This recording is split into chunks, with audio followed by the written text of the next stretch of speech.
मराठा आंदोलक मनोज जरांगे यांची अंतरवाली सराटीत जाऊन सरकारच्या शिष्टमंडळानं अखेर भेट घेतली। यावेळेला शिंदे समिती स्थापन करण्याआधीच्या नोंदी आणि आता नव्यानं शोधलेल्या कुणबी नोंदी एकत्र का दाखवता असा प्रश्न जरांगे यांनी उपस्थित केला। तर काही अधिकारी सरकारची बदनामी करतायत, त्यांच्यावर निलंबनाची कारवाई केली जाईल असा इशारा मंत्री राधाकृष्ण विखे पाटील यांनी दिला। 29 ऑगस्टपासून आंदोलन होणारच असा इशारा या बैठकीनंतर जरांगे पाटील यांनी दिला आहे।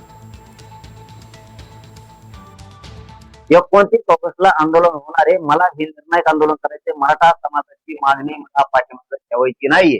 मराठा समाजाने हे विषय समजून घ्या। ज्यांचे जे घराणे ते अर्ज घेऊन अंतरवालीत यावं, म्हणजे मलाही सोपं जाईल आणि तुमच्यासाठी सोपं जाईल। तुम्हालाही कधी आयुष्यात अडचणी येणार नाहीत आणि समाजापुढे अडचणी उभा राहणार नाही।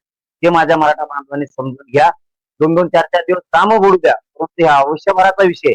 परंतु मराठा समाजाने मात्र खडबडून जागे व्हा आणि सामान्य मराठ्यांनी आपल्या लेकरा बाळाच्या कल्याणासाठी घराच्या बाहेर पडा। तुम्हाला जसं येता येईल तसं या।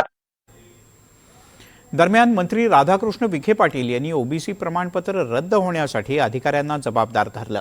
झारीतल्या शुक्राचार्यांचा बंदोबस्त केला पाहिजे असं विखे म्हणाले। आम्ही त्यांना आता विनंती केलेली आहे की शासनाची भूमिका मांडलेली आहे। आम्ही आतापर्यंत केल्या अंमलबजावणीच्या बाबतीमध्ये त्यांच्यासमोर शासनाची भूमिका मांडली, पण त्यांचे मी हे मान्य करतो की त्यांच्या मनात जी चीड आहे की या अंमलबजावणीमध्ये येणारे अडथळे जे झारीतले शुक्राचार्य आपण ज्याला म्हणतो ते आहेत, त्यांचा बंदोबस्त झाला पाहिजे। शेवटी समाजासाठी त्यांचं भांडण आहे, समाजासाठी त्यांचा लढा आहे। निस्वार्थीपणे त्यांनी उभं केलेलं जे आंदोलन आहे आता त्याला कुठेतरी मूर्त स्वरूप प्राप्त होत आहे, मागण्या मान्य होत आहेत, अंमलबजावणी होत नाही म्हणून त्यांचा रोष आहे।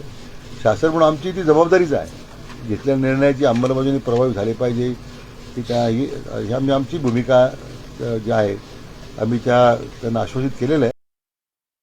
आणि अधिकारी म्हटलं मी ज्यांच्यावर जबाबदारी दाखले देण्याची, जात पडताळी दाखले देण्याची, बहिणीला दाखला मिळतो आणि भावाला मिळत नाही, वडिलांचे नाव दाखलं आणि मुलाला मिळत नाही, हे कशाचं होतं काय?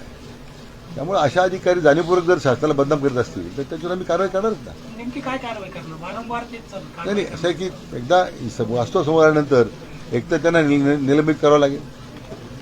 त्यांच्या सेवा नियमामध्ये त्यांची जी काही जे नियम आहेत त्याप्रमाणे काही कार्यवाही होईल, पण हे प्रकार गंभीर आहे, याची आम्ही निश्चितपणे दखल घेतलेली आहे।